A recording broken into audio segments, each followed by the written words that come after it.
Hi, good morning. Well, good morning, good afternoon, good evening, depending on the time zone where which you're connected with me live this beautiful Tuesday morning right here in Benin City.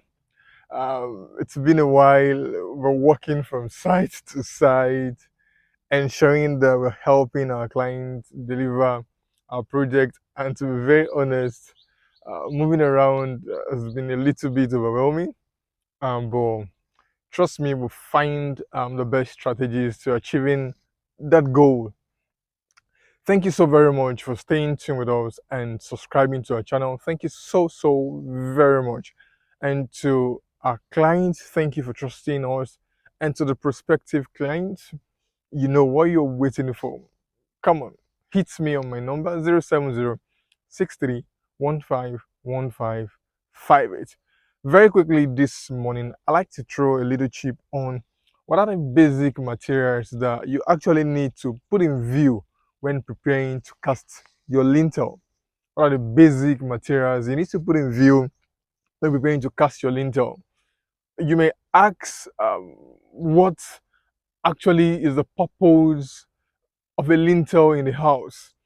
Why I'm asking this question is because I've visited some sites and I've also observed that what they actually executed on that site is asking questions. Why do we need a lintel on a site? Let me elaborate a little bit. So I visited the site and I noticed that they had bored and cast the lintel in the house. But guess what? Usually while tying a rod for a lintel, you either tie 4 rods or probably 3 rods. But guess what? I saw someone on a site that tied 2 rods, just 2 rods, this way. And then I asked the question, why this? And then the person said, oh, Victor, as far as there's rod there and the lintel is going round, then it's actually serving its purpose. And then I looked and I said, that's not correct. Why? Because the weight of what you'll be having on the lintel will outweigh what you actually have on that lintel, which actually defeats the purpose of that ideology. And these may fall in line with probably a client trying to get quotation from 2 or 3 persons, and then the client say, "Oh, engineer A, please can I have your quotation? Engineer B, can I have your quotation?" And then probably engineer A gives a quotation for maybe 4 rods to be imputed in the what in the lintel, and engineer B gives a quotation for 2 rods, but you would not be aware. You would not be aware. That's the truth. Some persons, some engineers can be very crafty. I must tell you the truth. And I saw that and I was like, wow. Then it simply means that this person is asking, why do we actually need a lintel in the house? It's very important. Why? Because you cannot just lay brick from the DPC and take it upward while you'll be having a very heavy load, which is your roof. And some of us may intend to have a parapet. So you'll be having your parapet, you'll be having your woodwork, and you'll be having your roofing sheets, and then you not have a POP again. So imagine what then becomes the confidence of that structure.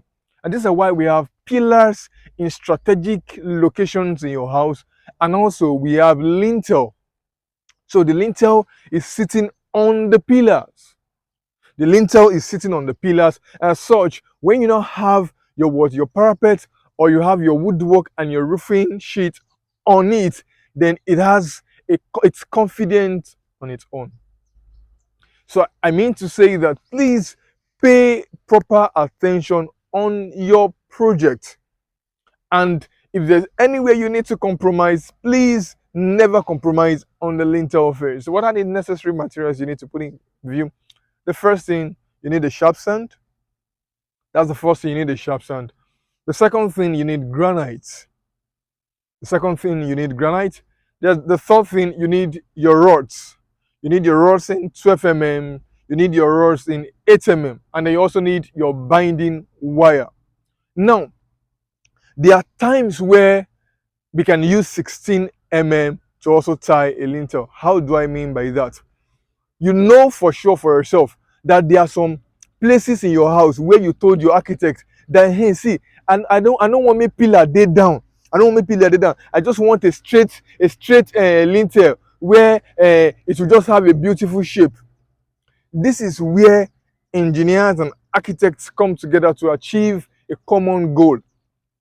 In as much as the architect will give you a beautiful design that you will not be seeing any pillar. You know, some persons will say, I don't want any pillar standing, I just want that long lintel. So in as much as the architect will give you that beautiful design, you need an experienced engineer to help you achieve that goal. So if that is the case, then that means there has to be what? There has to be a what? A 16 rod standing tall at that particular location. And also there must be a what? An interjectory point where there's another pillar connecting it, probably at the center, to what? To the main structure. So you need a rod, you need a 12 rod, you need either 10 or 8 rod, depending on whoever is handling the job. And then you need a binding wire. And then the next thing you need your woods. Yeah, you need your woods. In Edo State, for example, we have the 1 by 12, that's the 12 in the width, and then you have the 18 on the length. So that's 1 by 12 by 18.